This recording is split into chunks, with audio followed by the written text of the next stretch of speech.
A community mourns a beloved local store owner police say was killed in an armed robbery gone wrong. Ashlyn Brothers has details on the crime and how neighbors honored the store owner today. Ashlyn.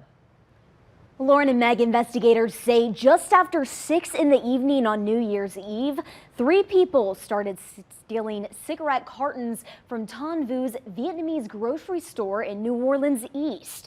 Police say Vu tried to intervene, but one of the suspects shot her and they all took off.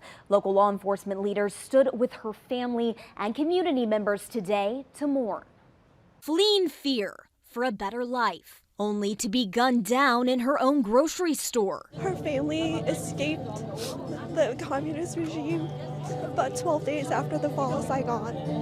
They fled on my grandfather's fishing boat. This year, 2025, is a pivotal time for us because it's 50 years of Vietnamese Americans in Louisiana. The Vietnamese supermarket is one of those cultural anchors in our communities. Loved ones gathered outside Viet Mai in New Orleans East to remember 65-year-old Ton Vu, the victim of last week's armed robbery. She was just so kind, and she just shared everything.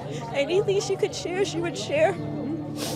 And she's always just thought it was her duty to help others. And it's just who she is. To have lost such an important figure in our community is a devastating blow. The last text message to her was like about me coming in for the new year to celebrate. Vu's 2 sons, 4 daughters, and 9 grandchildren were on their way. She's like, don't worry, we're gonna hire a U-Haul to carry everyone around. We were not able to have that this year.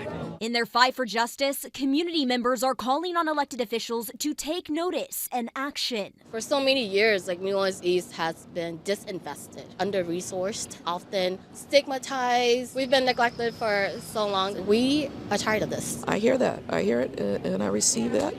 And if there's anything I can do to help, I want to be able to do that. So the first stop, though, the first thing is just listening. Sheriff Susan Hudson says now is the time to come together to have the tough conversations. The root causes of crime are many. Sometimes it's economic, sometimes it's mental health, sometimes it's addiction, trauma.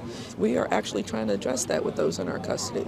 But first, we got to get these folks into custody. They do have to be held accountable.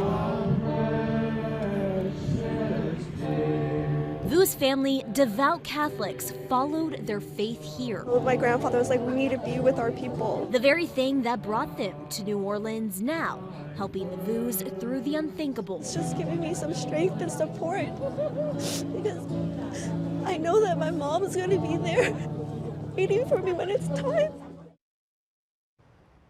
Police have booked 2 suspects for second-degree murder, Nathaniel Carpenter and Adrian Harris. They say that the 2 were already in jail for unrelated charges. They say a 3rd suspect, Angelo Davis, who goes by Henny, is still on the